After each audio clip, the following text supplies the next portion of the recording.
اس حصے میں آپ سنیں گے سیدنا ہود علیہ السلام کا نام و نسب اور قوم عاد کا تعارف، قوم نوح کے مشرکین کی تباہی کے بعد شرک کی ابتدا کن سے ہوئی، ہود علیہ السلام کی قوم کو دعوت اور قوم کا رویہ، قوم عاد کی قوت و طاقت اور ترقی کا تذکرہ، قوم عاد پر نازل ہونے والے عذاب، سیدنا صالح علیہ السلام کا نام و نسب اور قوم سمود کا علاقہ، قوم سمود کی فنون و ہنر میں قوم عاد کی نقالی، سیدنا صالح علیہ السلام کی قوم کو دعوت توحید اور سرداران قوم کا رویہ، قوم سمود کا معجزے کا مطالبہ، قوم سمود کو کون سا معجزہ ملا، معجزے کی بے حرمتی کرنے والے بدبخت اور اس کے ساتھیوں کا تذکرہ، سیدنا صالح علیہ السلام کے قتل کی سازش اور سازشیوں کی عبرتناک ہلاکت، رسوا کن عذاب سے قوم سمود کی تباہی و بربادی اور سیدنا صالح علیہ السلام کا اظہار افسوس، قصہ قوم سمود سے ماخوذ فوائد و نتائج، حکمتوں اور عبرتوں کا مفصل تذکرہ۔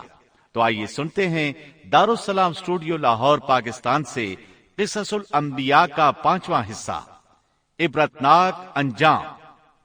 پیشکش محمد طارق شاہد۔ نوح علیہ السلام کا ایک بیٹا سام تھا۔ عرب اور بنی اسرائیل اسی کی طرف منسوب ہیں۔ اسی سام کے پوتوں سے ہود علیہ السلام پیدا ہوئے۔ ان کا نسب نامہ اس طرح ہے: ہود بن عبداللہ بن رباح بن جارود بن عامر بن اوس بن ارم بن سام بن نوح۔ ہود علیہ السلام کی قوم کو قوم عاد اور قوم ارم بھی کہا جاتا ہے، کیونکہ عاد اور ارم ہود علیہ السلام کے اجداد تھے۔ قوم ہود احقاف نامی ایک بستی میں آباد تھی، اور یہ بستی عمان اور حضرہ موت کے درمیان ریت کے ٹیلوں والے علاقے میں تھی۔ عربی میں احقاف ریت کے ٹیلوں کو کہتے ہیں۔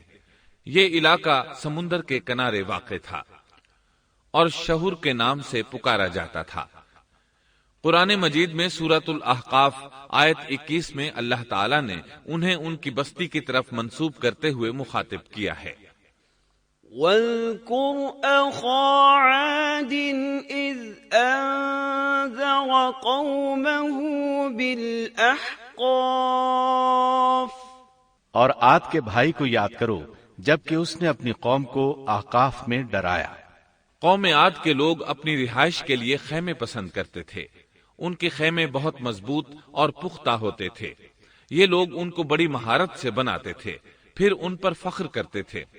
اللہ تعالیٰ سورۃ الفجر آیات 6 تا 8 میں فرماتے ہیں: أَلَمْ تَرَ كَيْفَ فَعَلَ رَبُّكَ بِعَادٍ إِرَمَ ذَاتِ الْعِمَادِ الَّتِي لَمْ يُخْلَقْ مِثْلُهَا فِي الْبِلَادِ۔ کیا آپ نے نہیں دیکھا کہ آپ کے رب نے عاد کے ساتھ کیا کیا، جو نسل ارم سے تھے، ستونوں والے تھے، جن کے مانند کوئی قوم دنیا کے ممالک میں پیدا نہیں کی گئی۔ اللہ تعالیٰ نے ان کی کاریگری اور فن کی ایک مثال دی ہے کہ وہ ایسے خیموں میں آباد تھے جن کے ستون بہت مضبوط تھے، طاقتور تھے۔ ان لوگوں نے شہروں اور بستیوں کو ایسی کاریگری سے بنایا کہ ان کے متعلق عجیب و غریب روایات مشہور ہو گئیں۔ یہ نرم زمین میں خیمے بناتے تھے، اس کے ساتھ پہاڑوں میں محل بھی بناتے تھے۔ حالانکہ رہائش کے لیے زمین پر خیمے موجود تھے، گویا بیکار دولت اور وقت برباد کرتے، پھر اس پر فخر کرتے۔ شہروں میں جو راستے اور سڑکیں تھیں وہ بہت چوڑی تھیں۔ ان جیسے طویل اور قوی لوگ بعد میں پیدا نہیں ہوئے۔ کاریگری اور فنکاری میں یہ لوگ اس مقام تک پہنچے کہ پھر کوئی نہ پہنچ سکا۔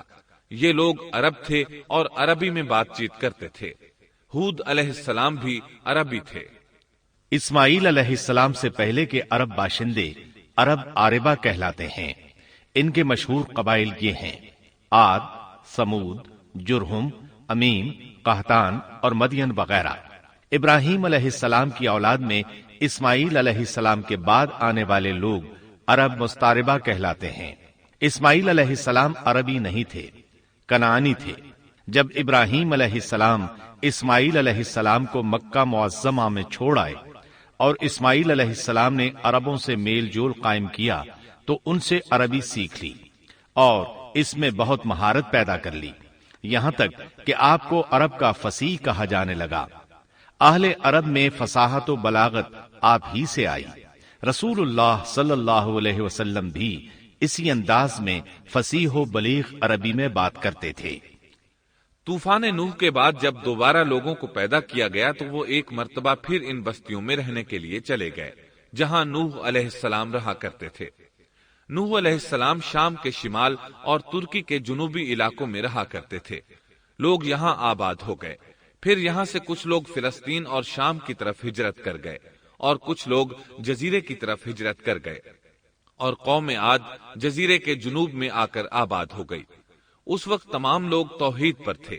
طوفان کے ساتھ جب زمین پامال ہو گئی تو اس پر سوائے نوح علیہ السلام کی اولاد کے اور کوئی زندہ نہ رہا۔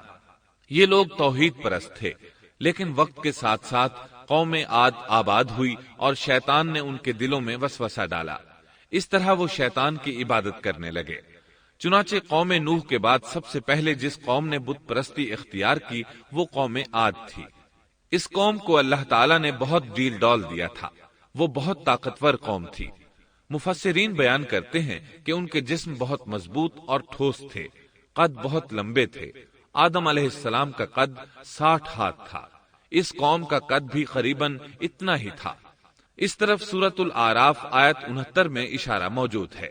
اللہ تعالیٰ فرماتے ہیں وَاذْكُرُوا إِذْ جَعَلَكُمْ خُلَفَاءَ مِن بَعْدِ قَوْمِ نُوحٍ وَزَادَكُمْ فِي الْخَلْقِ بَسْطَةً فَاذْكُرُوا آلَاءَ اللَّهِ لَعَلَّكُمْ تُفْلِحُونَ۔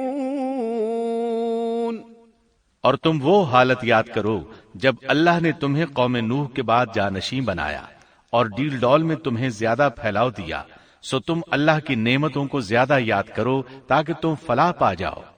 ہود علیہ السلام کی زبانی اللہ تعالیٰ ان کی فنکاری کو بیان کرتے ہوئے فرماتے ہیں کہ ہود علیہ السلام نے ان سے کہا، کیا تم ایک ایک ٹیلے پر بطور کھیل نشان لگا رہے ہو؟ مطلب یہ کہ یہ لوگ پہاڑوں کی چوٹیوں پر محل تعمیر کرتے تھے۔ جب ان سے کہا جاتا کہ تم رہتے تو زمین پر ہو اور گھر پہاڑوں پر بناتے ہو، اس کی کیا وجہ ہے؟ اور تم اتنے مضبوط محل تعمیر کر رہے ہو، گویا ہمیشہ یہیں رہو گے۔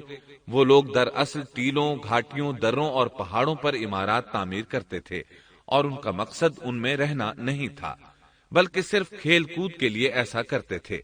ہود علیہ السلام نے انہیں جھنجھوڑا کہ تم ایسا کام کیوں کرتے ہو جس کا کوئی مقصد نہیں، جس کام کے فضول ہونے میں کوئی شک نہیں۔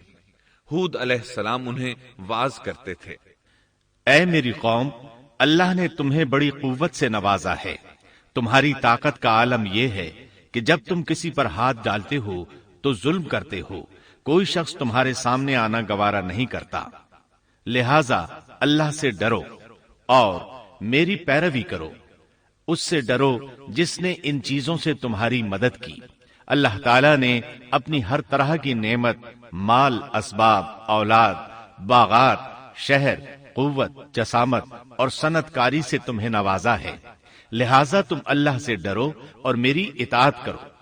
لیکن ان کی قوم نے کوئی اثر نہ لیا، نہ ان پر ایمان لائی، الٹا لگی تکبر کرنے، اللہ کی حمد کی بجائے اس کی ناشکری کرنے لگی۔ اور تکبر کے بارے میں بات یہ ہے کہ جب سے ابلیس نے اس کو اختیار کیا، یہ اس وقت سے آزمائش بن چکا ہے۔ اللہ تعالیٰ سورہ حامیم السجدہ آیت 15 میں فرماتے ہیں، فَأَمَّا عَادٌ فَاسْتَكْبَرُوا فِي الْأَرْضِ بِغَيْرِ الْحَقِّ وَقَالُوا مَنْ أَشَدُّ مِنَّا قُوَّةً أَوَلَمْ يَرَوْا أَنَّ اللَّهَ الَّذِي خَلَقَهُمْ هُوَ أَشَدُّ مِنْهُمْ قُوَّةً۔ پس قوم عاد نے تو بے وجہ زمین میں سرکشی شروع کر دی اور کہنے لگے کہ ہم سے زوراور کون ہے؟ کیا انہیں یہ نظر نہ آیا کہ جس اللہ نے انہیں پیدا کیا ہے وہ ان سے بہت ہی زیادہ زوراور ہے؟ جب یہ لوگ اپنی سرکشی اور کفر میں حد سے بڑھ گئے تب اللہ تعالیٰ نے ہود علیہ السلام کو ان کی طرف بھیجا۔ انہوں نے انہیں اللہ کی طرف بلایا اور کہا، اے میری قوم، اللہ کی عبادت کرو، اس کے سوا تمہارا کوئی معبود نہیں۔ کیا تم ڈرتے نہیں؟ قوم کے کافر سردار کہنے لگے، ہم تو دیکھتے ہیں کہ تو نری بے وقوفی میں ہے، ہمارے خیال میں تو جھوٹا ہے۔ اس پر ہود علیہ السلام نے فرمایا، میری قوم، میں بے وقوف نہیں، میں تو تمام جہانوں کے پروردگار کی طرف سے بھیجا گیا ہوں، تمہیں اپنے رب کے پیغامات پہنچا رہا ہوں، اور ہوں بھی تمہارا دلی خیر خواہ اور امانت دار۔ کیا تم اس بات سے تعجب کرتے ہو کہ تم میں سے ایک شخص کی معرفت اللہ کا ذکر تم تک پہنچا کہ وہ تمہیں خبردار کر دے؟ تم اللہ کی اس نعمت کو یاد کرو کہ اس نے تمہیں قوم نوح کے بعد خلیفہ بنایا اور ڈیل ڈول میں تمہیں زیادہ پھیلاؤ دیا۔ تم اللہ کے احسانات کو یاد کرو تاکہ فلاح اور نجات پا جاؤ۔ ہود علیہ السلام نے اللہ کی عظیم نعمتوں کے ساتھ انہیں نصیحت کی، لیکن وہ بدبخت کفر ہی کرتے رہے۔ آخر انہیں جھنجھوڑنے کے لیے انہوں نے فرمایا، اے میری قوم، اللہ ہی کی عبادت کرو، اس کے سوا تمہارا کوئی معبود نہیں۔ تم تو صرف بہتان بازی کر رہے ہو، یعنی جن بتوں کی تم پوجا کر رہے ہو ان کی پوجا تم نے خود گھڑی ہے۔ اللہ تعالیٰ نے تو اس کے متعلق کوئی دلیل نازل نہیں فرمائی۔ میری قوم کے لوگوں، میں تم سے اس دعوت و تبلیغ کی کوئی اجرت نہیں مانگتا، میرا اجر اس کے ذمے ہے جس نے مجھے پیدا کیا ہے، تو کیا تم پھر بھی عقل سے کام نہیں لیتے؟ اے میری قوم کے لوگوں، اپنے رب سے گزشتہ گناہوں کی معافی طلب کرو، آئندہ گناہوں سے توبہ کرو، تاکہ وہ برسنے والے بادل تم پر بھیج دے اور تمہیں طاقت میں اور بڑھا دے، تاکہ تم گناہگار ہونے کے باوجود روگردانی نہ کرو۔ ہود علیہ السلام مسلسل انہیں دعوت دیتے رہے، لیکن وہ ظالم قوم نوح کی طرح ان کا مذاق اڑانے لگی اور کہنے لگی، ہمارے خیال میں تو بے وقوف ہے اور شاید تو ہمارے کسی معبود کے بڑے جھپٹے میں آ گیا ہے، تو ہمارے بتوں کو برا کہتا ہے، اس لیے ان میں سے کسی کی مار تم پر پڑی ہے، اسی لیے تو ذہنی مریض بن گیا ہے۔ وہ ظالم لوگ چونکہ آخرت پر ایمان نہیں رکھتے تھے اور دنیا میں خوشحالی کی زندگی بسر کر رہے تھے اور تھے بھی اپنی قوم کے سردار، اس لیے اپنے ماتحتوں سے کہنے لگے، یہ تو تم جیسا ہی انسان ہے، وہی کچھ کھاتا ہے جو تم کھاتے ہو اور پیتا بھی وہی کچھ ہے جو تم پیتے ہو۔ اب اگر تم نے اپنے جیسے انسان کی اطاعت قبول کر لی تو سخت خسارے میں رہو گے۔ کیا یہ تمہیں اس بات سے دھمکاتا ہے کہ جب تم مر کر خاک اور ہڈیاں بن جاؤ گے تو پھر زندہ کیے جاؤ گے؟ ہرگز نہیں، یہ بات امکان سے باہر ہے جس کا وعدہ تم سے کیا جاتا ہے۔ یہ زندگی تو صرف دنیا کی ہے، ہم مرتے جیتے رہتے ہیں، ہم پھر نہیں اٹھائے جائیں گے۔ یہ تو وہ شخص ہے جس نے اللہ پر جھوٹ باندھا ہے، ہم اس پر یقین کرنے والے نہیں۔ ہود علیہ السلام انہیں دعوت دیتے رہے، یہاں تک کہ ان کی قوم نے واضح طور پر کہہ دیا کہ آپ ہمیں واز سنائیں یا نہ سنائیں، ہم تو اپنی روش نہیں چھوڑیں گے، یہ تو پرانے لوگوں کا دین ہے۔ اس طرح قوم انہیں مسلسل جھٹلاتی ہی رہی۔ آخر ہود علیہ السلام نے بھی انہیں کھلم کھلا دھمکی دی اور فرمایا، لوگوں سنو، میں صرف تمہیں ہی نہیں اللہ کو بھی گواہ بنا کر اعلان کرتا ہوں کہ اللہ کے سوا جس کی عبادت ہو رہی ہے میں ان سب سے بری طرح بیزار ہوں۔ اب تم ہی نہیں اپنے ساتھ اوروں کو بھی بلا لو اور اپنے ان سب جھوٹے معبودوں کو بھی بلا لو، اور تم سے جو ہو سکے مجھے نقصان پہنچا دو، مجھے کوئی مہلت نہ دو، نہ مجھ پر ترس کھاؤ۔ یہ فرمانے کے بعد انہوں نے اللہ سے دعا کی، رب انصرنی بما کذبون، اے پروردگار ان کے جھٹلانے پر تو میری مدد فرما۔ اللہ کی طرف سے آپ کو جواب ملا، یہ تو بہت ہی جلد اپنے کیے پر پچھتانے لگیں گے۔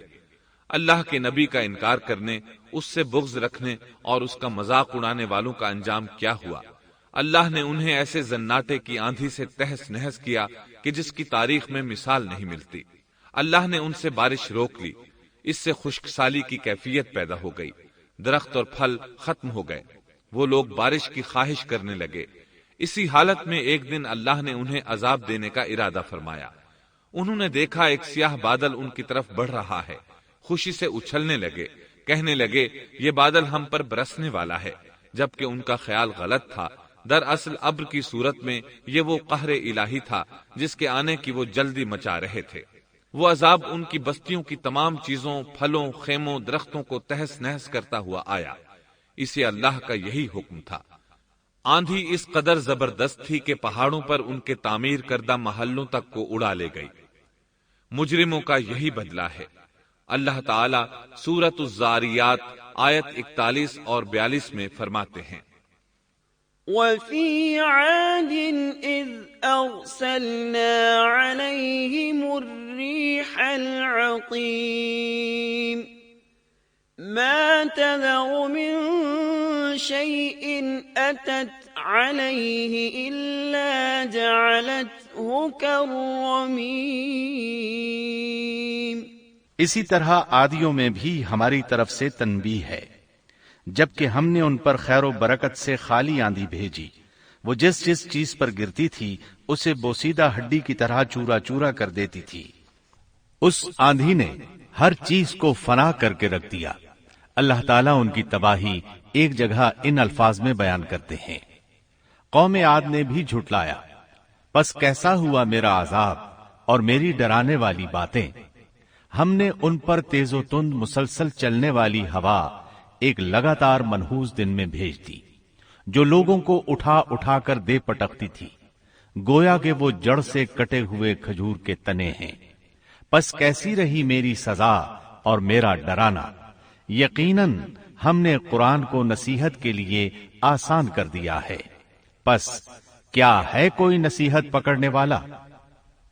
ایک تیسرے مقام پر اللہ نے ان کی ذلت اور رسوائی کا ذکر یوں کیا ہے، قوم عاد بے حد تند اور تیز ہوا سے غارت کر دی گئی۔ وہ ہوا ان پر برابر لگاتار 7 رات اور 8 دن تک اللہ کے حکم سے چلتی رہی۔ آپ وہاں ہوتے تو دیکھتے کہ وہاں لوگ یوں چاروں شانوں چت گرے پڑے ہیں جیسے وہ کھجوروں کے کھوکھلے تنے ہوں۔ کیا ان میں سے کوئی بھی آپ کو باقی نظر آ رہا ہے؟ ہود علیہ السلام کو اللہ تعالیٰ نے اپنی رحمت سے نجات دی۔ باقی تمام جگہوں پر تباہی تھی، لیکن جس جگہ ہود علیہ السلام اور ان کے ساتھی تھے اس طرف یہ ہوا پھٹکی بھی نہیں۔ کہا جاتا ہے کہ ایک باڑ تھی جس میں ہود علیہ السلام، حیوانات، چوپائے اور ان پر ایمان لانے والے تھے، اور آندھی نے ہر چیز کو فنا کر ڈالا۔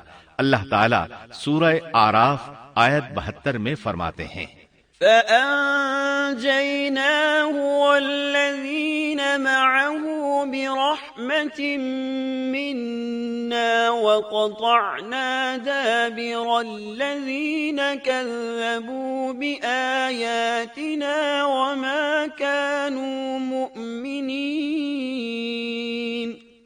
غرض ہم نے انہیں اور ان کے ساتھیوں کو اپنی رحمت سے بچا لیا اور ان لوگوں کی جڑ کاٹ دی جنہوں نے ہماری آیتوں کو جھٹلایا تھا اور وہ ایمان لانے والے نہ تھے۔ اسی طرح سورہ ہود میں اللہ فرماتے ہیں، جب ہمارا حکم آ پہنچا تو ہم نے ہود کو اور ان کے ساتھیوں کو اپنی خاص رحمت سے نجات دی۔ ہم نے ان سب کو سخت عذاب سے صاف بچا لیا۔ یہ تھے قوم عاد کے لوگ جنہوں نے اپنے رب کی آیتوں کا انکار کیا اور اس کے رسولوں کی نافرمانی کی، اور ہر ایک سرکش نافرمان کے حکم کو مانا۔ دنیا میں بھی ان پر لعنت لگا دی گئی اور قیامت کے دن بھی۔ دیکھ لو، قوم عاد نے اپنے رب سے کفر کیا، ہود کی قوم عاد پر لعنت ہو۔ اس طرح قوم عاد تباہ ہو گئی۔ ان کے بعد مومنوں نے ان کے باقی بچ جانے والے مکانات پر قبضہ کر لیا اور وہاں رہنے لگے۔ پھر ہود علیہ السلام نے حضرہ موت میں وفات پائی۔ اب ہم آتے ہیں سیدنا صالح علیہ السلام کے قصے کی طرف۔ دن گزرتے گئے اور لوگ ایک بار پھر ابلیس لعین کے وسوسے میں آ کر کفر کی طرف پلٹ آئے، کیونکہ ابلیس کسی بھی شخص کو وسوسے میں ڈالے بغیر نہیں چھوڑتا۔ اس طرح ایک بار پھر کفر پھیل گیا۔ چنانچہ اللہ نے ان کی ہدایت کے لیے صالح علیہ السلام کو مبعوث فرمایا۔ یہ سمود کے پوتوں میں سے ایک عربی نبی تھے۔ ان کا نسب نامہ اس طرح ہے: صالح بن عبید بن سیاف بن ماشق بن عبید بن حاضر بن سمود بن ارم بن سام بن نوح علیہ السلام۔ گویا صالح علیہ السلام کا تعلق قوم سمود سے تھا، اور یہ قوم عاد کی نسل سے تھی۔ سمود کی قوم نے یمن کو خیرباد کہا اور جزیرے سے شمال کی طرف منتقل ہو گئے، پھر وہاں ہجر نامی ایک بستی میں جا ٹھہرے۔ قرآن کریم کی سورۃ الحجر اسی بستی کے نام سے موسوم ہے۔ قوم عاد کا تذکرہ سورۃ الحجر کے علاوہ سورۃ الاحقاف اور سورہ ہود میں بھی ہے۔ اللہ تعالیٰ سورۃ الحجر آیت 80 میں فرماتے ہیں، وَلَقَدْ كَذَّبَ أَصْحَابُ الْحِجْرِ الْمُرْسَلِينَ، اور ہجر والوں نے بھی رسولوں کو جھٹلایا۔ ہجر قوم سمود کا مرکزی شہر تھا، اب وہ مدائن صالح کے نام سے مشہور ہے۔ یہ شہر مدینہ منورہ کے شمال مغرب میں 380 کلومیٹر کے فاصلے پر واقع ہے۔ یہ لوگ بھی پہاڑوں کو تراش کر گھر بناتے تھے۔ یہ صنعت اور کاریگری انہوں نے قوم عاد سے وراثت میں پائی تھی۔ اللہ تعالیٰ سورۃ الفجر آیت 9 میں فرماتے ہیں، وَثَمُودَ الَّذِينَ جَابُوا الصَّخْرَ بِالْوَادِ، اور قوم سمود کے ساتھ کیا کیا جنہوں نے وادی میں بڑے بڑے پتھر تراشے تھے۔ قرآن مجید میں اللہ تعالیٰ ایک مقام پر فرماتے ہیں، اور ہم نے قوم عاد اور سمود کو غارت کیا جن کے بعض مکانات آپ کے سامنے ظاہر ہیں۔ ان کے مکانات ان کی تباہی سے لے کر اب تک موجود ہیں۔ شام کے راستے میں خیبر، تیماء سے تبوک تک قوم سمود کے آثار پائے جاتے ہیں۔ یہ لوگ کس طرح پتھر تراش تراش کر گھر بناتے تھے، اللہ تعالیٰ نے سورۃ الاعراف آیت 74 میں اس کا ذکر کیا ہے۔ وَاذْكُرُوا إِذْ جَعَلَكُمْ خُلَفَاءَ مِنْ بَعْدِ عَادٍ وَبَوَّأَكُمْ فِي الْأَرْضِ تَتَّخِذُونَ مِنْ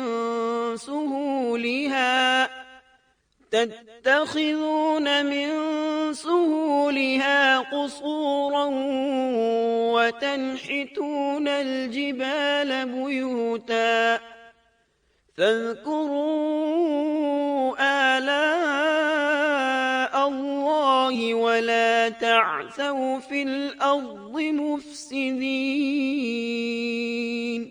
اس وقت کو یاد کرو جب اللہ تعالیٰ نے تمہیں قوم عاد کے بعد جانشین بنایا اور تمہیں زمین پر رہنے کا ٹھکانہ دیا کہ نرم زمین پر محل بناتے ہو اور پہاڑوں کو تراش تراش کر ان میں گھر بناتے ہو، سو اللہ کی نعمتوں کو یاد کرو اور زمین میں فساد مت پھیلاؤ۔ یہ آیت ان کی طاقت، جسم کی صلاحیت اور ماہر فن ہونے پر دلیل ہے۔ پہاڑوں کو تراشنا دراصل قوم عاد کی عادت تھی۔ یہ بھی چونکہ انہی سے تھے، اس لیے وراثت میں یہ کام انہیں بھی آ گیا تھا۔ جس طرح اللہ نے عاد کو اپنی نعمتوں سے نوازا تھا، اسی طرح سمود کو ان سے بڑھ کر نعمتیں دی تھیں۔ اللہ تعالیٰ صالح علیہ السلام کی زبانی ان سے فرماتے ہیں، اے قوم سمود، کیا تمہیں ان چیزوں میں بے فکری سے رہنے دیا جائے گا، یعنی باغات، چشموں، کھیتوں اور کھجوروں میں جن کا خوشہ ملائم ہے، اور تم پہاڑوں کو تراش کر پرتکلف گھر بناتے ہو، پس اللہ سے ڈرو اور میرا کہنا مانو۔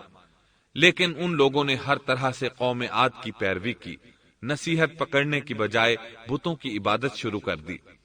اللہ نے ان کے درمیان صالح علیہ السلام کو مبعوث فرمایا۔ آپ نبوت ملنے سے پہلے بھی عقل مند اور علم والے تھے، باعزت گھرانے سے تعلق رکھتے تھے، اپنے معاملات میں لوگ ان سے مشورے لیتے تھے، لہٰذا انہیں ایک خاص مقام حاصل تھا۔ لیکن جب آپ نے انہیں ایک اللہ پر ایمان لانے، اس کے سوا کسی کی عبادت نہ کرنے کی دعوت دی تو ان کا ساتھ چھوڑ گئے۔ جواب میں ان سے کہنے لگے، یا صالح قد كنت فينا مرجوا قبل هذا، اے صالح، اس سے پہلے تو ہم تجھ سے بہت کچھ امیدیں لگائے ہوئے تھے۔ مطلب یہ کہ پہلے تو ہمارے نزدیک آپ کا بہت مرتبہ تھا، مقام تھا، ہمیں آپ سے بہت امیدیں تھیں، لیکن آپ نے تو یہ باتیں کہہ کر ہماری ساری امیدوں پر پانی پھیر دیا۔ ان کے اس جواب کے باوجود صالح علیہ السلام انہیں اللہ کی طرف بلاتے رہے اور ان سے کہتے رہے، اے میری قوم، اللہ کی عبادت کرو، اس کے سوا تمہارا کوئی معبود نہیں۔ تمام انبیاء کی اپنی اپنی قوم کو یہی دعوت تھی کہ اے لوگو، اللہ کی عبادت کرو، اسی نے تمہیں زمین سے پیدا کیا ہے اسی نے تمہیں زمین میں آباد کیا ہے، اس سے معافی طلب کرو، یقیناً میرا رب قریب ہے اور دعاؤں کو قبول کرنے والا ہے۔ اے میری قوم، تم نیکی سے پہلے برائی کی جلدی کر رہے ہو، اللہ سے معافی کیوں نہیں مانگتے کہ تم پر رحم کیا جائے؟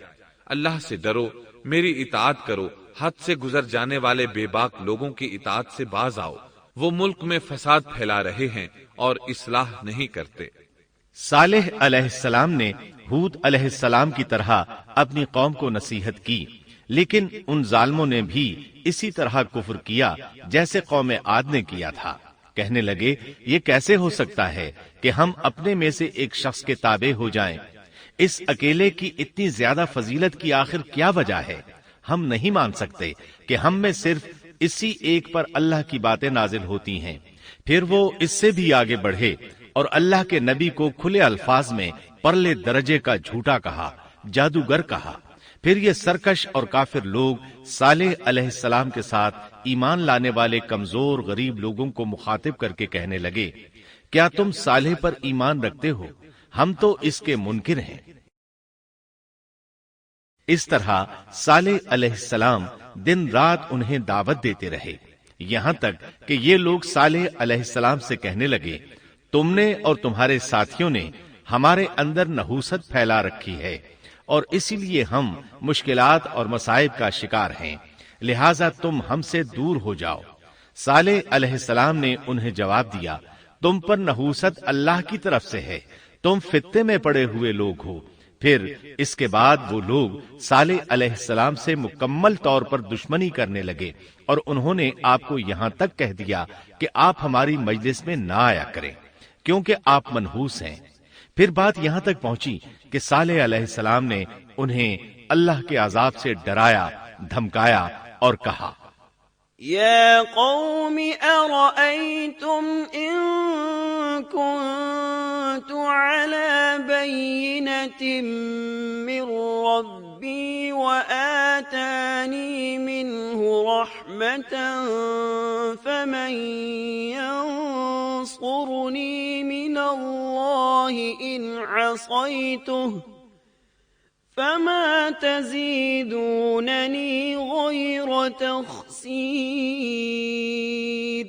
اے میری قوم کے لوگو، ذرا بتلاؤ تو اگر میں اپنے رب کی طرف سے کسی مضبوط دلیل پر ہوا اور اس نے مجھے اپنے پاس سے رحمت عطا کی ہو، پھر میں نے اس کی نافرمانی کی، تو کون ہے جو اس کے مقابلے میں میری مدد کرے؟ تم تو میرا نقصان ہی بڑھا رہے ہو۔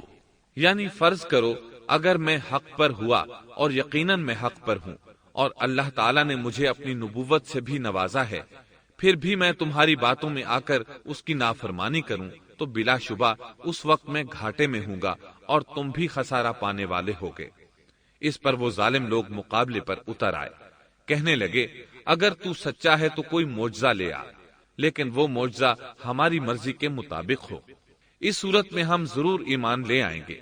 آپ ایسا کریں کہ بستی کے کنارے پتھریلی چٹان میں سے دودھ دینے والی 10 ماہ کی حاملہ اونٹنی نکالیں، اس کا رنگ سرخ ہو۔ صالح علیہ السلام سے یہ مطالبہ کر کے وہ سردار لوگ ایک طرف بیٹھ گئے اور مذاق اڑانے لگے۔ ایک کہنے لگا اونٹنی 10 ماہ کی ہو، حاملہ ہو، دوسرا کہنے لگا لازمی طور پر اس کا رنگ سرخ ہو، پھر ایک تیسرا سردار بولا اس کی کھال پر بہت زیادہ اون ہو، چوتھا بولا موٹی تازی ہو، ہم نے پہلے اس قسم کی اونٹنی دیکھی نہ ہو، پانچواں بولا وہ اتنی بڑی ہو کہ اکیلی ایک دن تمام کنویں کا پانی پی جائے اور دوسرے روز ہم پئیں۔ یہ لوگ اسی طرح مذاق اڑا رہے تھے کہ صالح علیہ السلام نے ان سے کہا، اگر تمہاری مطلوبہ اونٹنی تمہیں مل جائے تو کیا تم ایمان لے آؤ گے؟ سب نے مل کر کہا، ہاں ضرور لے آئیں گے۔ صالح علیہ السلام نے فرمایا، تب تم ایک دن سب لوگوں کو جمع کر لو۔ مقررہ دن وہ لوگ جمع ہو گئے۔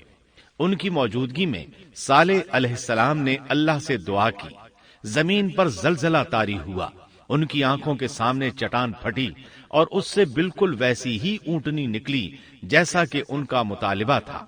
انہوں نے اپنی زندگی میں ایسی اونٹنی کبھی نہیں دیکھی تھی۔ اس میں وہ تمام صفات موجود تھیں جن کا ذکر ان لوگوں نے کیا تھا۔ اللہ تعالیٰ صالح علیہ السلام کی زبانی سورہ ہود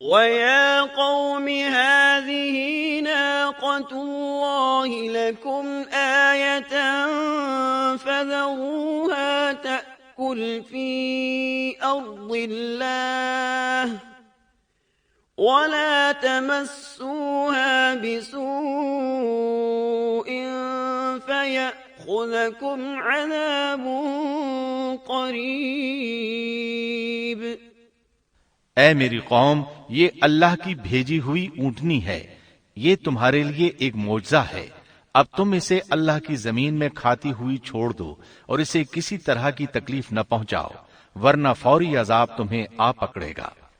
اس اونٹنی کو چونکہ کسی اونٹنی نے جنم نہیں دیا تھا، اس لیے اس کو ناقۃ اللہ یعنی اللہ کی اونٹنی کہا گیا۔ پھر صالح علیہ السلام نے فرمایا، لوگو سن لو، ایک دن یہ اونٹنی پانی پیے گی، ایک دن تم پیو گے، تم میں سے کوئی اسے تکلیف نہ پہنچائے، ورنہ اللہ کا بدترین عذاب تم پر نازل ہوگا۔ سورۃ القمر میں اللہ فرماتے ہیں، بے شک ہم اونٹنی کو ان کے لیے آزمائش بنا کر بھیج رہے ہیں، تم صبر کے ساتھ ان کے انجام کا انتظار کرو۔ اس نشانی کے ظہور کے بعد اللہ تعالیٰ نے صالح علیہ السلام کو مخاطب کر کے فرمایا، تم اب دیکھتے رہو کہ ان کا انجام کیا ہوتا ہے، ان کی سختیوں پر صبر کرو، ان سے کہہ دو کہ پانی پر ایک دن ان کا اختیار ہوگا اور ایک دن اس اونٹنی کا، خبردار کوئی زیادتی نہ کرے اور اس اونٹنی کو پانی پینے سے نہ روکے۔ سورۃ الشمس میں اللہ تعالیٰ فرماتے ہیں کہ ان سے اللہ کے رسول نے فرما دیا تھا کہ اللہ کی اونٹنی کی اور اس کے پانی پینے کی باری کی حفاظت کرو، یعنی اسے نہ تو پانی پینے سے روکو اور نہ ہی اسے کوئی تکلیف پہنچاؤ۔ اس معجزے کو دیکھ کر لوگ دو گروہوں میں بٹ گئے۔ بہت کم لوگوں نے صالح علیہ السلام کی پیروی کی، ان پر ایمان لائے، جبکہ اکثر لوگ پھر بھی اپنے کفر پر ڈٹے رہے۔ اللہ تعالیٰ فرماتے ہیں، ان لوگوں نے خود معجزے کا مطالبہ کیا تھا، لیکن اس کو اپنی آنکھوں سے دیکھنے کے باوجود ظلم پر اڑے رہے اور کفر پر اصرار کرتے رہے۔ سورۃ الحجر آیت 81 میں اللہ فرماتے ہیں، وَآتَيْنَاهُمْ آيَاتِنَا فَكَانُوا عَنْهَا مُعْرِضِينَ۔ اور انہیں ہم نے اپنی نشانیاں بھی عطا فرمائی تھیں، لیکن پھر بھی وہ ان سے گردن موڑنے والے ہی رہے۔ اسی طرح سورہ بنی اسرائیل میں اللہ تعالیٰ فرماتے ہیں، ہم نے قوم سمود کو نشان کے طور پر اونٹنی عطا فرمائی تھی، لیکن انہوں نے اس پر ظلم کیا۔ بلا شبہ وہ ایک واضح نشانی تھی، کوئی شخص یہ نہیں کہہ سکتا تھا کہ جادوگروں نے اسے پیدا کیا ہے۔ وہ اونٹنی ان میں موجود رہی، ان کے علاقے میں جہاں چاہتی چرتی، جب کنویں پر پانی پینے جاتی تو سارا پانی پی جاتی، وہ لوگ اس کا دودھ پیتے، دودھ سب کے لیے کافی ہو جاتا۔ ان کی آنکھوں کے سامنے اس نے ایک بچے کو جنم دیا، وہ شکل صورت میں بالکل اپنی ماں جیسا تھا، لوگ اسے دیکھ کر تعجب کرتے۔ بچہ اونٹنی کے ساتھ رہتا، یہ ایک واضح نشانی تھی، اس پر جادو کا گمان کیا ہی نہیں جا سکتا تھا۔ وہ اونٹنی ایک عرصے تک ان لوگوں میں رہی۔ اللہ فرماتے ہیں، ہم نے قوم سمود کو بطور نشان کے ایک اونٹنی دی تھی، لیکن انہوں نے اس پر ظلم کیا، حالانکہ یہ نشانیاں ہم لوگوں کو ڈرانے کے لیے ہی بھیجتے ہیں۔ وہ لوگ اس اونٹنی کو دیکھ کر متعجب ضرور ہوئے، لیکن ایمان پھر بھی بہت کم لوگ لائے، حالانکہ اس نشانی کے بعد انہیں چاہیے تھا ایمان لے آئیں۔ پھر ایک دن قوم کے سرداروں نے مشورہ کیا کہ اگر ہم نے صالح کو اسی طرح چھوڑ دیا تو کہیں لوگ ہمیں نہ چھوڑ دیں اور صالح کے پیروکار بن جائیں۔ اس اونٹنی نے تو ہمیں مصیبت میں ڈال دیا ہے، ہم پورا ایک دن پانی کو چھو بھی نہیں سکتے، کیونکہ یہ سارا دن پانی پیتی رہتی ہے۔ پھر یہ اس قدر دیو ہیکل ہے کہ اسے دیکھ کر ہماری بکریاں بھاگ جاتی ہیں، اونٹ اسے دیکھ کر خوفزدہ ہو جاتے ہیں، لہٰذا ہمیں چاہیے کہ اس سے چھٹکارا حاصل کر لیں۔ وہ آپس میں مشورہ کرتے رہے، آخر انہوں نے ایک آدمی منتخب کیا۔ مورخین کا اس پر اتفاق ہے کہ اس کا نام قدار بن سالف تھا، اس کے ساتھ اس کا ایک ساتھی بھی تھا۔ ان دونوں نے مل کر اونٹنی کو قتل کیا۔ اللہ تعالیٰ سورۃ القمر آیت 29 اور 30 میں فرماتے ہیں، فنادوا صاحبهم فتعاطى فعقر فكيف كان عذابي ونذر۔ پھر انہوں نے اپنے ساتھی کو بلایا، تب اس نے ہاتھ بڑھایا اور اس کی کونچیں کاٹ دیں، پھر دیکھا ہمارا عذاب اور ڈراوا کیسا تھا۔ اس قدار کے بارے میں نبی کریم صلی اللہ علیہ وسلم کا ارشاد ہے کہ پہلے لوگوں میں سے سب سے زیادہ بدبخت یہی تھا۔ اللہ تعالیٰ نے قرآن مجید میں اس کا ذکر یوں فرمایا ہے، فنادوا صاحبہم، پھر انہوں نے اپنے ساتھی کو پکارا۔ سورۃ الشمس میں اللہ فرماتے ہیں، اذ انبعث اشقاها، جب ان میں بڑا بدبخت شخص اٹھ کھڑا ہوا۔ یہ بدبخت قدار اٹھا، اپنے ساتھی کو ساتھ لیا اور اونٹنی کو قتل کرنے کے لیے تیار ہو گئے۔ آپس میں مشورہ ہوا کہ یہ نہ کہا جائے ہم نے اسے قتل کیا ہے۔ اس طرح باقی لوگوں نے بھی ان سے اتفاق کیا۔ اللہ تعالیٰ سورہ نمل آیت 48 میں فرماتے ہیں، وَكَانَ فِي الْمَدِينَةِ 9 رَهْطٍ يُفْسِدُونَ فِي الْأَرْضِ وَلَا يُصْلِحُونَ،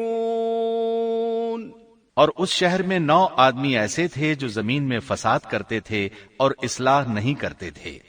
مطلب یہ کہ یہ لوگ فساد کی انتہا کو پہنچے ہوئے تھے، ان میں بھلائی نام کو نہیں تھی اور نہ ان کا فساد کی اصلاح کا ارادہ تھا۔ بخاری، مسلم اور مسند احمد کی ایک حدیث میں ہے، رسول اللہ صلی اللہ علیہ وسلم نے ایک بار اپنے خطبے میں اس اونٹنی اور اسے مار ڈالنے کا ذکر فرمایا۔ آیت اذم بعثا اشقاہا کی تلاوت کرتے ہوئے فرمایا کہ جیسے ابو زمعہ تھا، اسی جیسا یہ شخص بھی اپنی قوم میں عزیز، دلیر اور بڑا آدمی تھا۔ تمام لوگوں نے اس بدبخت کے ساتھ عہد کیا اور اسے یقین دہانی کرائی کہ اگر تمہارے ساتھ کسی نے برائی کا ارادہ کیا تو تمام قوم تمہاری حمایت میں اٹھ کھڑی ہوگی۔ اس یقین دہانی کے بعد یہ بدبخت اونٹنی کے انتظار میں بیٹھ گئے۔ اونٹنی پہاڑ کی طرف سے آتی تھی اور پانی پی کر واپس چلی جاتی تھی، یہی اس کا معمول تھا۔ جب ان لوگوں نے چٹان سے اونٹنی کو نکلتے دیکھا تو اچانک حملہ کرنے کے لیے آگے بڑھے، لیکن اس کا جثہ دیکھ کر خوفزدہ ہو گئے، الٹے پاؤں بھاگے۔ بدبخت قدار نے اپنے ساتھیوں کی یہ حالت دیکھی تو ہنس پڑا اور آگے بڑھ کر اونٹنی کی ران میں تیر مارا۔ اس سے اونٹنی کی ران کی ہڈی ٹوٹ گئی اور وہ نیچے گر گئی۔ پھر اس ظالم نے اپنے ساتھیوں کو آواز دی اور آگے بڑھ کر اونٹنی کی کونچیں کاٹ دی۔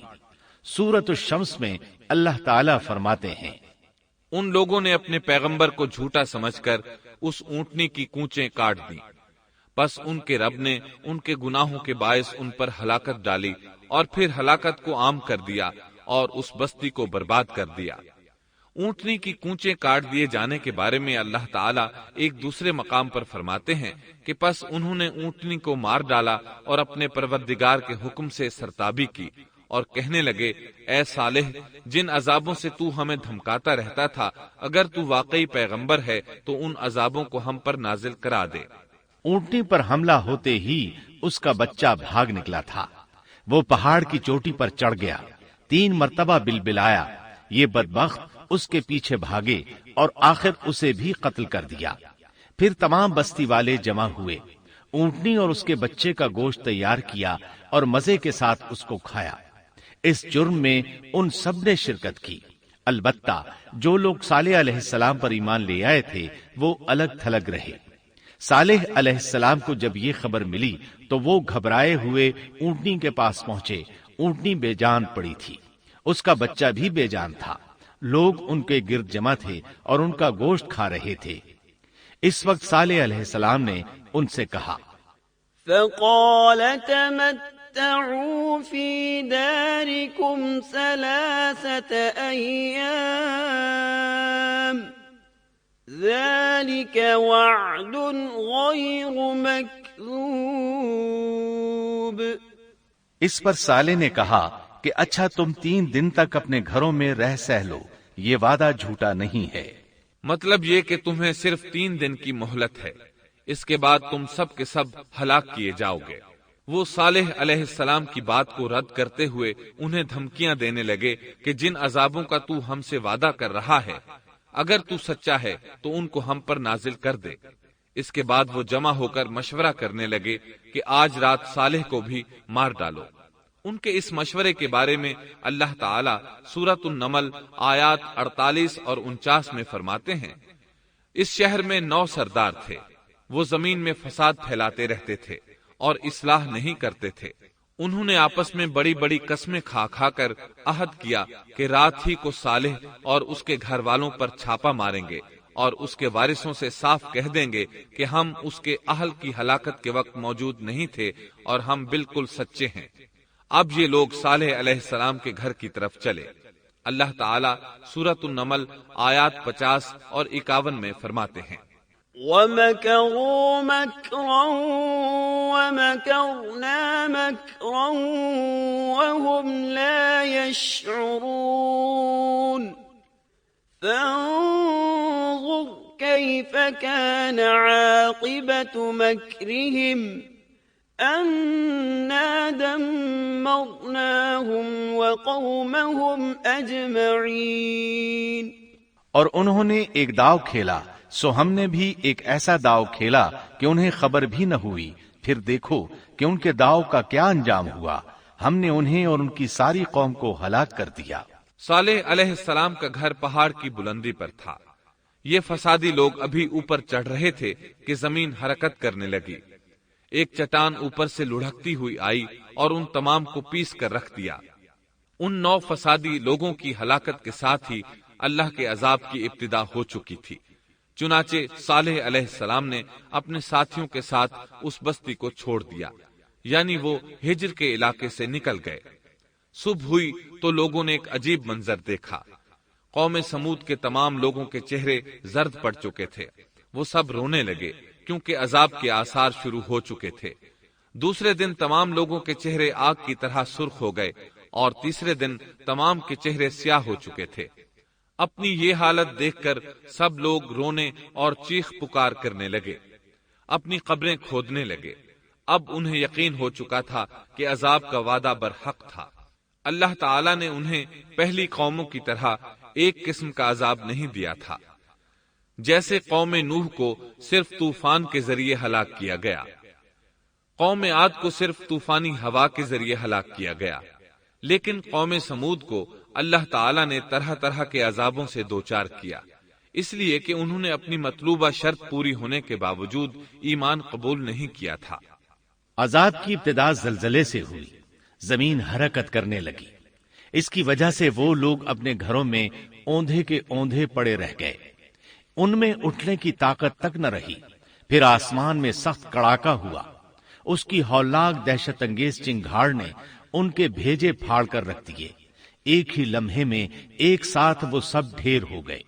ان کی ہلاکت اور تباہی کو بیان کرتے ہوئے اللہ تعالی سورۃ الزاریات آیات 43 تا 45 میں فرماتے ہیں، وَفِي ثَمُودَ إِذْ قِيلَ لَهُمْ تَمَتَّعُوا حَتَّى حِينٍ فَعَتَوْا عَنْ أَمْرِ رَبِّهِمْ فَأَخَذَتْهُمُ الصَّاعِقَةُ وَهُمْ يَنظُرُونَ فَمَا اسْتَطَاعُوا مِنْ قِيَامٍ وَمَا كَانُوا مُنْتَصِرِينَ۔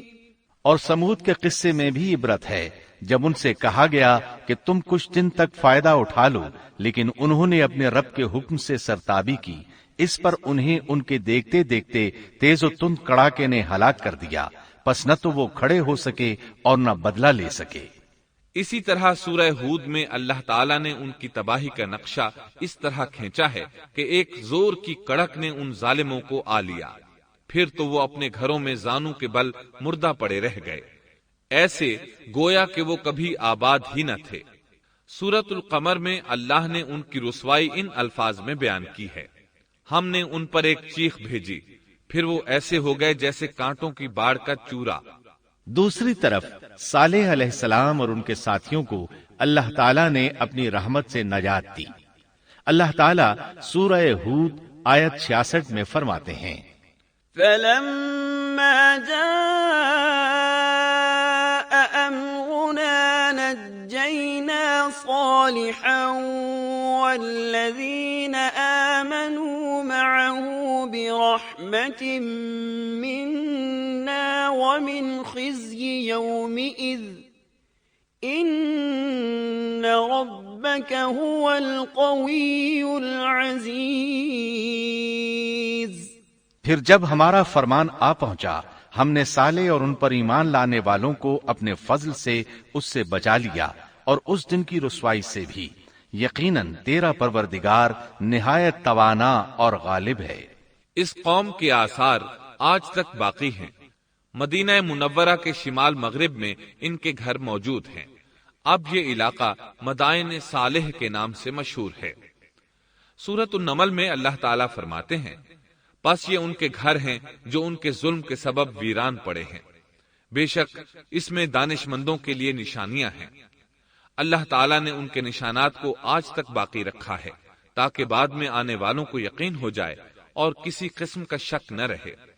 عذاب کے آثار نمودار ہونے پر صالح علیہ السلام نے ان سے فرمایا تھا، اے میری قوم، میں نے تمہیں اپنے پروردگار کا حکم پہنچا دیا تھا اور میں نے تمہاری خیر خواہی کی، لیکن تم لوگ خیر خواہوں کو پسند نہیں کرتے۔ اس کے بعد صالح علیہ السلام اپنے ساتھیوں کے ساتھ وہاں سے ہجرت کر کے فلسطین آ گئے۔ وہیں رملہ نامی بستی میں رہنے لگے اور یہیں آپ کی وفات ہوئی۔ نبی کریم صلی اللہ علیہ وسلم صحابہ کرام رضی اللہ عنہم کے ساتھ تبوک تشریف لے گئے تو آپ نے مدائن صالح کے قریب قیام فرمایا تھا۔ صحابہ نے ان کنووں سے پانی لے لیا جو قوم سمود کے استعمال میں رہے تھے۔ کچھ برتن بھی وہاں سے لے لیے۔ آپ کو پتہ چلا تو آپ نے حکم فرمایا، ان برتنوں کو توڑ دو اور اس پانی کو بہا دو اور اس پانی سے جو کھانا تیار کیا ہے اس کو الٹ دو۔ آپ نے انہیں ان گھروں میں داخل ہونے سے بھی روک دیا جن میں اللہ کا عذاب نازل ہوا تھا۔ آپ صلی اللہ علیہ وسلم نے فرمایا، میں ڈرتا ہوں تم پر بھی ایسا عذاب نہ آ جائے جیسا ان پر آیا تھا، اس لیے ان کے علاقے میں داخل نہ ہوا کرو، اور اگر داخل ہونا پڑ جائے تو روتے ہوئے داخل ہوا کرو، اور رونا نہ آئے تو رونے جیسی شکلیں بنا لیا کرو تاکہ تمہارا شمار ظالموں میں نہ ہو۔ اللہ تعالیٰ فرماتے ہیں، ألا إن ثمود كفروا ربهم ألا بعدا لثمود۔ آگاہ رہو، قوم سمود نے اپنے رب سے کفر کیا، سن لو ان سمودیوں پر پھٹکار ہے۔ قرآن میں ان کا قصہ 26 سے زائد مرتبہ بیان کیا گیا ہے۔ اس کے بعد لوگ ایمان کی حالت میں امن چین کی زندگی بسر کرنے لگے، لیکن پھر نئے سرے سے ان میں خرابی پیدا ہوئی۔ شیطان نے پھر اپنا کام دکھایا، ان کے دلوں میں وسوسہ ڈالا اور فلسطین، عراق، مصر اور جزیرے کے نواحی علاقوں میں شرک پھیل گیا۔ لوگ ایک بار پھر کفر کی طرف پلٹ پڑے۔ اس پورے قصے میں چند عبرتیں ہیں، آئیے ذرا ان کا بھی ذکر ہو جائے۔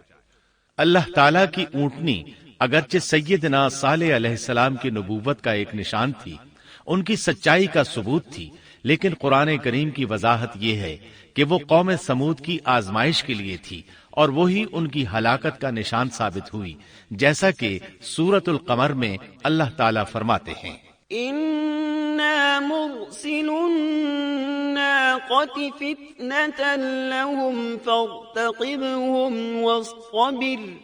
بے شک ہم اونٹنی کو ان کی آزمائش اور امتحان کے لیے بھیجنے والے ہیں، پس تو ان کے انتظار میں رہ اور صبر اختیار کر۔ سنت اللہ یہ رہی ہے کہ اگر وہ اپنے پیغمبر کو کسی قوم کی ہدایت کے لیے بھیجے اور قوم اس کی ہدایت پر کان نہ دھرے تو ضروری نہیں کہ وہ قوم ہلاک کر دی جائے، لیکن جو قوم اپنے نبی سے اس وعدے پر نشان طلب کرے کہ اگر ان کا مطلوبہ نشان ظاہر ہو گیا تو وہ ایمان لے آئیں گے، اور پھر نشان آ جانے کے بعد وہ ایمان نہ لائے تو اس قوم کی ہلاکت یقینی ہے۔ اللہ تعالیٰ پھر اس قوم کو معاف نہیں کرتے جب تک کہ وہ تائب نہ ہو جائے اور اللہ کے دین کو قبول نہ کرے۔ یا عذاب الہی سے صفحہ ہستی سے مٹ کر دوسروں کے لیے عبرت کا نشان بن جائے۔ لیکن اس سنت سے نبی کریم صلی اللہ علیہ وسلم کی امت مستثنا ہے، اس لیے کہ آپ صلی اللہ علیہ وسلم نے وضاحت فرمائی ہے، میں نے اللہ تعالیٰ سے دعا مانگی ہے کہ اللہ تعالیٰ میری امت میں عذاب عام مسلط نہ فرمائے، اور اللہ نے میری دعا قبول فرما لی۔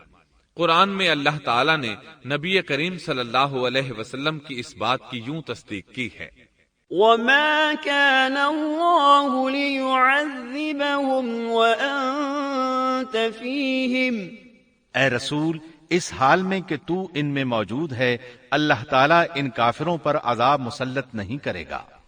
اور یہ ایک خطرناک غلطی ہے، نفس کا دھوکہ ہے کہ انسان عیش و عشرت اور دنیاوی جاہ و جلال کو دیکھ کر یہ خیال کر بیٹھے، یہ گمان کر لے کہ جس قوم یا فرد کے پاس یہ سب کچھ موجود ہے وہ ضرور اللہ تعالیٰ کے سائے میں ہے، اور یہ کہ ان کی یہ خوش عیشی اس بات کی علامت ہے کہ اللہ تعالیٰ کی خوشنودی ان کے ساتھ ہے۔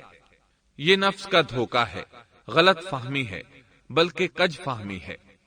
قرآن کریم کے اس واقعے میں جگہ جگہ اس بات کی وضاحت ہے کہ بعض اوقات زیادہ سے زیادہ خوش عیشی زیادہ سے زیادہ عذاب کا پیش خیمہ ثابت ہوتی ہے، اگرچہ قوموں کے لیے اس کی مدت چند ماہ یا چند سال نہیں بلکہ گھبرا دینے والی مدت ہی کیوں نہ ہو، مگر ہر قسم کی دنیاوی کامیابیوں اور خوش عیشیوں کے ساتھ جب ظلم، سرکشی اور غرور کسی قوم کا مستقل شعار بن جائے تو سمجھ لو اس کی تباہی اور ہلاکت کا وقت قریب آ پہنچا۔ اللہ تعالیٰ فرماتے ہیں، تیرے رب کی پکڑ بہت سخت ہے، لیکن اس کے ساتھ ہی یہ بات بھی ہے کہ کسی قوم میں تمام تر خرابیوں کے باوجود اگر قوم سے اکثر افراد اللہ کے شکر گزار ہوں، اس کے بندوں کے ساتھ انصاف کرنے والے اور آپس میں نیک نیت اور خیر خواہی کرنے والے ہوں، تو بلا شبہ وہ اللہ کے ہاں مقبول بندے ہیں، اور انہی کو دنیا اور آخرت کی کامیابیوں کی بشارت ہے، اور انہی کے لیے یہ دنیاوی عیش اللہ کی بے انتہا نعمتوں کی علامت ہے۔ انہی الفاظ پر سیدنا صالح علیہ السلام کا قصہ اختتام کو پہنچا۔ محترم سامعین، ابھی آپ دارالسلام اسٹوڈیو لاہور پاکستان سے قصص الانبیاء کا 5واں حصہ عبرتناک انجام سن رہے تھے۔ قصص الانبیاء کے 6 حصے بت شکن میں آپ یہ سنیں گے، سیدنا ابراہیم علیہ السلام کا نام و نسب اور قرآن مجید میں ذکر خیر، قوم کو اور اپنے والد کو دعوت توحید، قوم کا جشن کے لیے نکلنا اور سیدنا ابراہیم علیہ السلام کی بت شکنی، بت پرستوں کا غصہ اور ابراہیم علیہ السلام کو آگ میں ڈالنے کا فیصلہ، سیدنا ابراہیم علیہ السلام کا اللہ پر توکل اور آگ کا گلزار بن جانا۔ نمرود کون تھا؟ سیدنا ابراہیم علیہ السلام کا نمرود سے مناظرہ، شام کی طرف ہجرت، اہل شام کی ہٹ دھرمی اور سیدنا ابراہیم علیہ السلام کی مصر کی طرف ہجرت، سیدہ سارہ علیہ السلام مصر کے ظالم بادشاہ کی تحویل میں، سیدنا ابراہیم علیہ السلام کی ارض مقدس فلسطین کی طرف ہجرت اور سیدنا لوط علیہ السلام کی بستی صدوم کی طرف روانگی، سیدنا ابراہیم علیہ السلام کی سیدہ ہاجرہ سے شادی، سیدنا اسماعیل علیہ السلام کی ولادت اور ماں بیٹے کی ویران مقام پر آبادی، سیدہ ہاجرہ اور سیدنا ابراہیم علیہ السلام کا مکالمہ اور سیدہ ہاجرہ کا اللہ پر توکل کامل کا اظہار،